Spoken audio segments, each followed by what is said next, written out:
naman sa Pinoy Big Brother Gen 11. Madamdaming mga pagtatagpo ang naganap sa Big R ng housemates kasama ang kanilang mga mahal sa buhay. Kahit anong mangyari, love talaga kita. Oh, don't cry. Oh, just know that I'll be with you till the end of time. Bigyan mo pagkakataon sarili mo magkausap kayo ng papa mo. Ama mo pa rin naman yun. Mas masarap anak magtagumpay ng kapagpatawad ka. Siguro pag nasa outside world na ho ako, ako na rin ho mismo yung gagawa ng pagkakataon ko para makausap ko ho ng personal yung papa ko. Ngayong gabi, maganap na kaya ang unang hakbang tungo sa kapatawaran? Paano kung may pagkakataon ka na makausap ang iyong ama? Ako po Handa ka bang makausap siya? Walang bibitiw sa huling 2 linggo ng Pinoy Big Brother Gen 11. Somebody ought to come along and let you down. Pagbalik sa loob ng bahay mula sa kanyang Big R, si JM, malalim pa rin iniisip ang mga napag-usapan nila ng kanyang ina. Oh my gosh.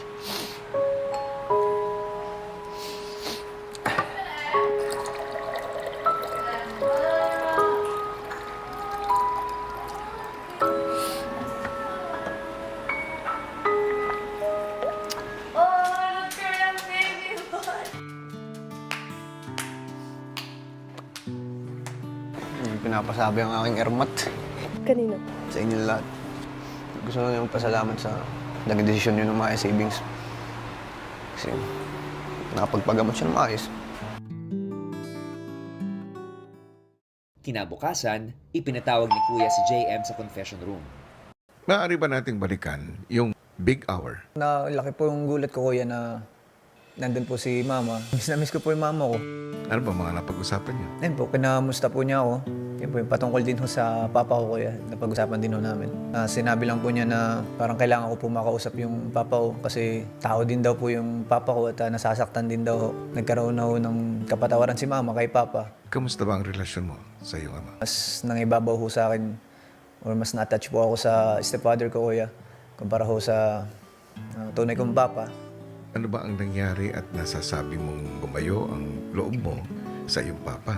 Yun ho, bata pa lang ho kasi kami. Nagiwalay na ho silang mag-asawa, si mama ko at si papa. Ayun ho, hanggang dumating ho yung stepfather ko. Mas nagampanan po ng stepfather ko yung pagpapakatatay ho sa aming magkakapatid. Yung sa papa ko naman ho, nagsusustento po siya. Ngunit sobrang kontrolado. Halos maliit na tulong lang ho para ho sa pangangailangan namin magkapatid sa pang-araw-araw, sa pag-aaral. Hindi ko pa ho nare-realize yung mga ganong punto. Kasi mahal ko ho yung papa ko. Hanggang sa lumaki ho kami na lumaki. Nakasanayan na ho namin na wala si papa sa tabi namin. At nakasanayan ho namin na gumagampan ho sa obligasyon bilang ama yung stepfather po namin. Halos hindi na rin ako nag-aantay ng kung ano man hong bagay galing sa tunay kong papa. Sa pagtrato naman po niya kay mama. Nung bata pa ho kami, madalas hong mag-away yung dalawa. At gaano kahirap lumaki ang isang anak tulad mo na malayo o wala sa piling niya ang kanyang ama? Ayun po, mahirap lumaki nang wala akong gabay ng isang ama. Mas natututo lang ho ako sa sarili kong pagkakamali nang wala akong gabay. Kaya ko pong gawin lahat kahit sarili ko lang o kahit wala akong tulong ng papa ko. May pagmamahal ho ako nararamdaman para kay papa pero masasabi ko kung okay na ho ako kahit wala ho si papa sa tabi ko. Kakayanin ko naman ho, ganun kuya. Sa inyong big hour, nagulat ka kamo sa sinabi ng iyong ina patungkol sa iyong ama. Alam mo, nahihirapan ka, sasaktan ka na. Pero binigay mo ang pagpapatawad para makapag-umpisa ka ng maayos. Bakit? Naiyak lang ho ako dahil hindi ko ho nagawang sabihin sa kanya ng personal kay papa. Kung ano po yung tingin ko sa kanya, kung ano po yung naramdaman ko sa kanya. At ano itong nararamdaman mo para sa kanya? Ama ko pa rin ho yun. Pero okay na ho ako. Ayos na ho ako na andyan ho sa tabi ko si mama at yung dalawa ko pong kapatid. Ayos na ho ako dun. Kakayanin ko na po yun, kuya. Ano para sa iyo at anong pakiramdam mo sa kapatawaran? Ayun ho, kuya. Gaya ho nung sinabi rin ho ng mama ko, yun. Mahirap nga hong umusad sa buhay ng hindi ho marunong magpatawad. Gawa ko man nung mabigyan ng magandang buhay yung sila mama, yung mga kapatid ko. Baka hindi rin ako maging buo kung hindi ko napapatawad yung tatay ko, kuya. JM, handa ka nga bang patawarin pa ang iyong ama?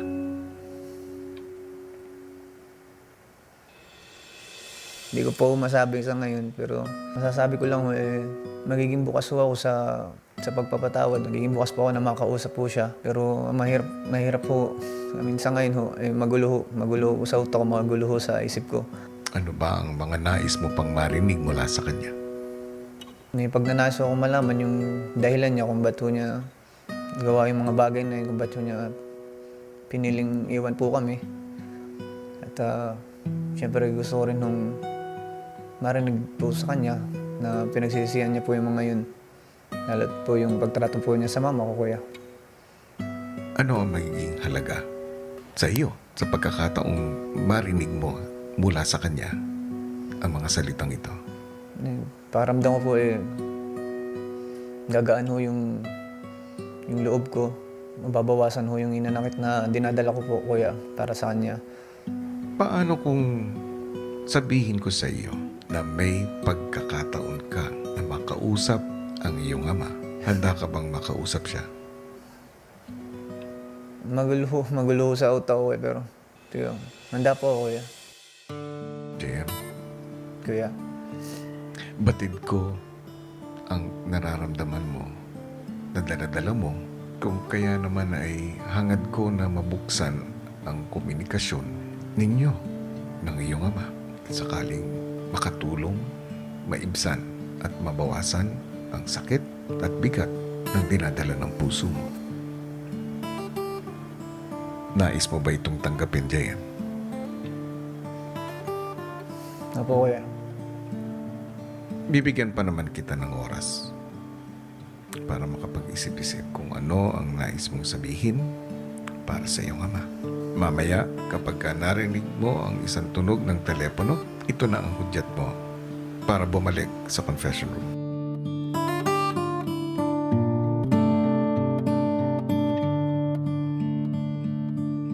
Susunod, Colette, ay may isa pang big love kang makakasama.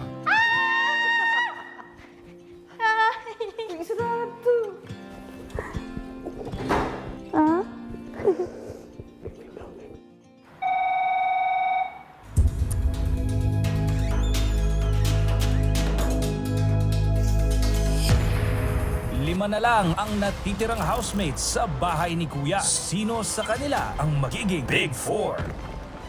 Maghanda na para sa dalawang big payanig sa huling 2 linggo bago ang The Big Night, The Big Love, The Big Task. Abangan kung sino ang magiging Big Four. Pinoy Big Brother, Gen 11. The final stage at The Big Night ngayong October 26 na.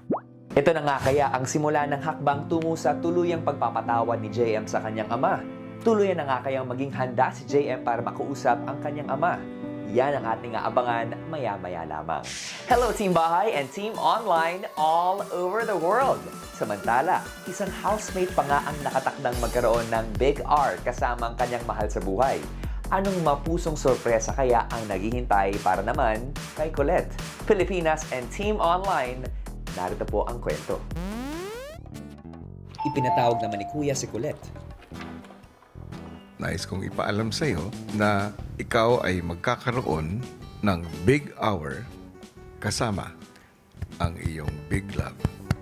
Kinakabahan na ako, Charis. Kasi po, kuya, first time ko lang po talaga tong gawin, kuya. Tsaka, first time ko lang din po masabi sa kanya, kuya, na yun po yung mga nararamdaman ko. Gusto ko po sabihin sa kanya na itong mga ginagawa ko para sa kanila. Ganun po, kuya. Habang naghahanda si Colette, kausap naman ni Kuya sa confession room ang sorpresang big love niya, ang kapatid ng kanyang mama Nanan na tumayong ama sa kanya.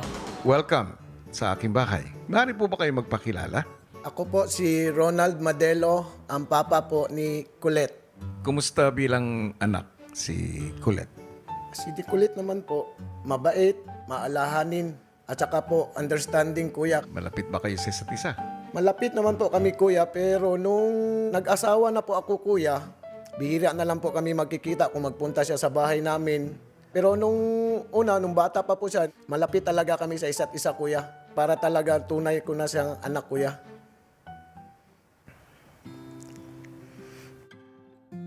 Namiss ko lang po si Kulit, kuya. Maiisip ko po, kuya, na malaki din yung pagkukulang ko sa kanya. Bilang isang ama, kuya. Gaano ka ba ka-proud para kay Kulit? Sobrang proud, kuya. Proud na proud po, kuya. Inimbitahan kita rito, Dodol, na makarating sa bahay ko.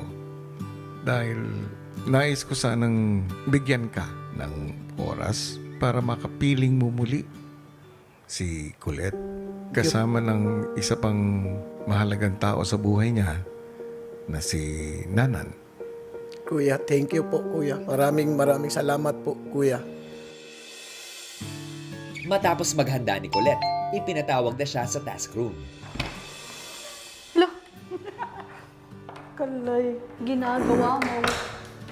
Sawal, ang pink naman ng iyong damit. Ang pinkable.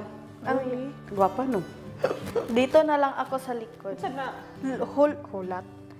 Kuan. Ito ang ginagamit ko dito sa bahay ni Kuya. Okay, so for today's video, Mami, oy, Sige. kuan, mag-thank you ko kay man?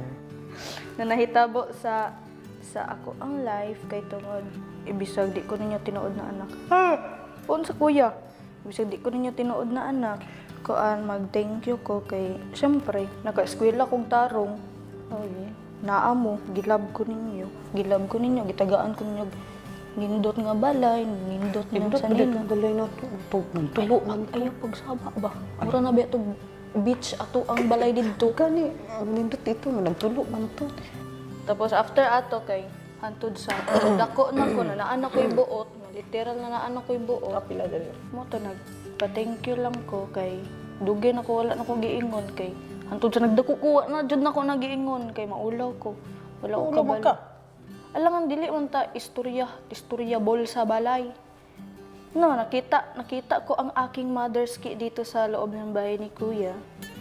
Tapos, happy ko kay nakita na ko siya. Nakita na ko siya, natigulang na siya, yung ano. Siyempre, wala may nag-uban. Munang kato akong nadaugan na uban. Dito na gihatag siya, kay kabalo ko. Naa naman mo'y ako sa inyo. Haman dyan ko mag-ulit. Kay bisag unsaon ninyo og padto sa kwa dito. Siyempre, sila akong totoo na magulang. Pero sa inyo haman ko nagdako. Si mami manggod, uy, sa di ay. Ikaw naman nagsigigistorya, ana. Siyempre, alam mo, first time ko na ko nahimuon. Kamu ang nagpa-feel. Ganon? Kamu nagpakita sa kuaog. True love, lovable. Sa isang family that na hinahanap ko, na proud ba ka, kay na ay Diri, sobra eh. Wow, ngayon ko lang yan narinig. Adi, bawion. Bawion ako. Alam mo, wala. Hindi kasi tayo nag-open sa isa't isa, kaya ngayon ko lang talaga siya narinig. And kuan, happy kay alangan. Di ba, ingon nga, action speaks Speaks louder louder. than words. Oh, Sharo, wa ka kabantay? Gusto na ko na maging open ta. Minsan lang man tayo maganito. Tanan akong ginapambuhat dere sa balay ni Kuya. Bisag kapoy na para sa inyong hatanan. Always remember that I love you so much. Colette, Po, Kuya. sa puntong ito ay may isa pang big love kang makakasama. Kisa na? Iwan ko, hindi ko alam. Kisa na, may. Oo, kulat tayo pagpungko dira.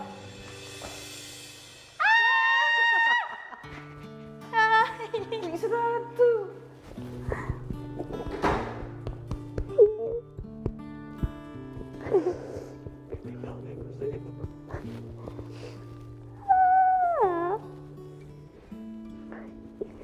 Papa, uy, ayaw sige gilak. Di ko makita ang nagahilak. Kuya, surprise lagi ito.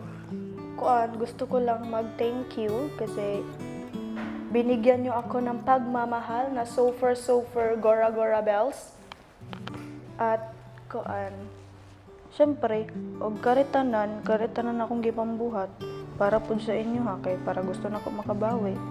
Siyempre gusto ko na ko na maparana sa inyo ang buhay na Huwag mong pud may naningil. kabalo man ko. Pero ako ba, kusa ko na mag-ingana sa inyo. Pero thankful japon ko kay naa mo, nagsuporta sa kuha. So mo to, proud pod ko kay kamo akong naging parents, kamo ang nag... So yun, ano ang masasabi niyo sa akin dahil nakaabot ako dito sa puntong ito? Malamang, unsa inyo? Salamat pud mi nga nagbago ka. Gusto na ko magkuan, gusto ko makasulod og Big 4, dili Big 4, Big Winner. Yan yung kuan, yung mga natutunan ko dito sa bahay ni Kuya. Walang impossible. Colette, oras na para magpaalam ka sa iyong mga big love. Kuya, thank you. Goodbye, ya volleyball. Mabili na kuan. Totoo po kuya na wala talaga yung pagod ko sa katawan ko po kuya. Nakita ko po sila. Happy po ako. Super happy. Nagpapasalamat po talaga ako sa kanila. Swerte ko po kuya kasi sila po yung naging pamilya ko. Naging vocal na po ako sa kanila kuya. Lalong-lalo na po sa mama ko po kuya na talaga hindi po namin nagawa kuya. Bye-bye. Love you, me. Sila po yung motivation ko po para po magawa po yung task po kuya ng tama kuya at focus. Alam ko pong andyan sila kuya, andyan yung nagsusuporta sa akin kuya. Goodbye. I love you so much. Ingat mo sa pag-uli. Matapos ang Big R ni Colette, si JM malalim pa rin ang pag-iisip. Makalipas ang ilang saglit,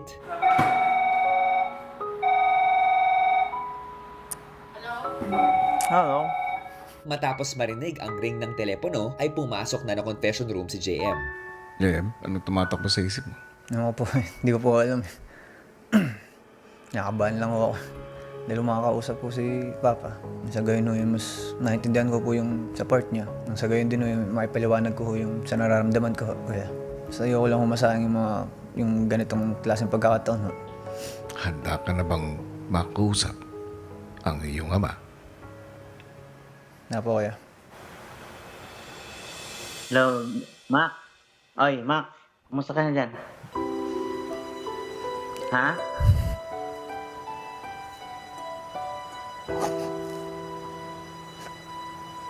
Hello? Si JM tila hindi pa makapagsalita nang marinig ang boses ng kanyang ama sa telepono. Hello, Mac.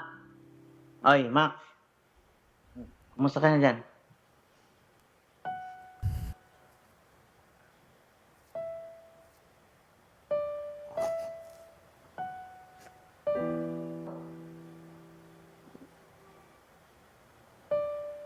Hello, Mac.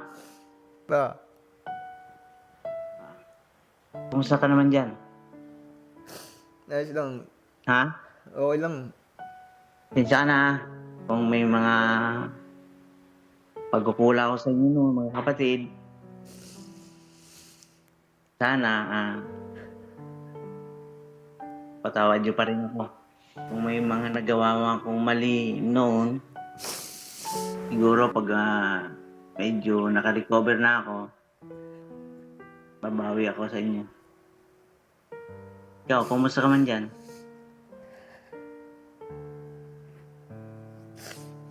Ayos lang. Ma, Ayos lang. kaya mo yan. Nung panahon, nagtiwala na ako sa iyo eh. Lahat naman tayo nagkamali. Sa pagkamali ko, kung may nagawa ko mali sa inyong magkapatid, basta lagi maka, ano man mangyari, mahal na mahal kayo. Huwag mong kalilimutan yan.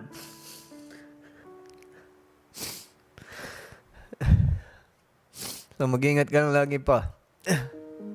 Kailang ako, huwag mo ko intindihin. So unahin mo lang laging kalusugan mo at yun naman ang malag eh. Pero sa ngayon pa lang, humihingi na ako sa inyo ng pasensya. Sa inyong magkakapatid. Sa mga pagkukulang ko.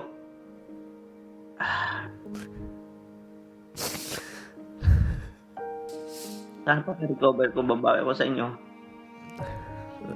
Recover saan? Anong nangyari? Na mild stroke lang ko, pero okay naman ako, nak. Huwag mo ko intindihin.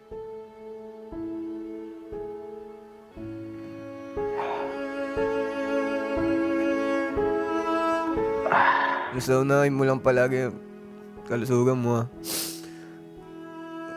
Huwag mo akong isipin ako dito. Akong bahala sa kila Jordan, kila Lander. Akong bahala kay mama. Pero ba? Bahala. Basta unahin mo lagi yung kalusugan mo at yun yung mahalaga. Kung magalala, pag nakalabas naman ako dito, ako nagagawa ng pagkakataong makausap ka lalo. Masabi rin kay Mama Lula, mahal na mahal ko sila.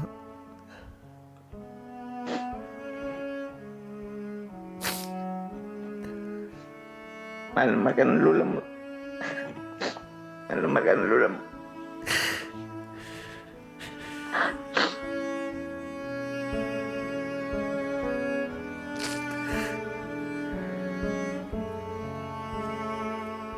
At bilang, hindi pa naman nulilat para makabawi ako sa inyo.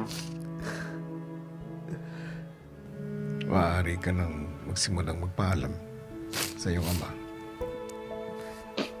Ako nang gagawa ng pagkakataong makausap ka sa labas pa. Ito. Mag-ingat ka palagi. Paalam pa. Yeah.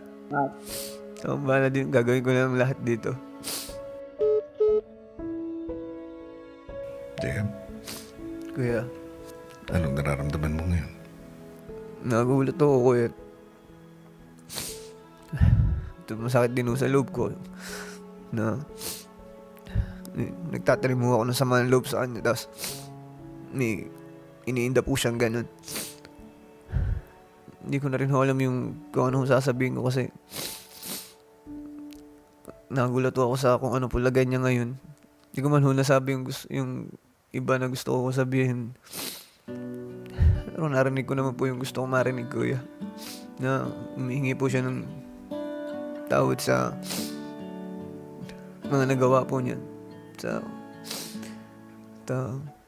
kagustuhan po niyang makabawi sa aming magkakapatid. Paramdam ko po gumaan ho yung loob ko nung narinig ko ho yun. Gusto ko po siyang mayakap ng personal. Gusto ko po siyang nakausap ng personal. Gusto ko pong iatid sa kanya yung pagpapatawad ko yan ng personal. Kapag nasa labas na ako, gagawa ko ng pagkakataon na makausap po siya. JM, may mga pagkakataon naman talaga na hindi natin maiiwasan ang hindi pagkakaintindihan.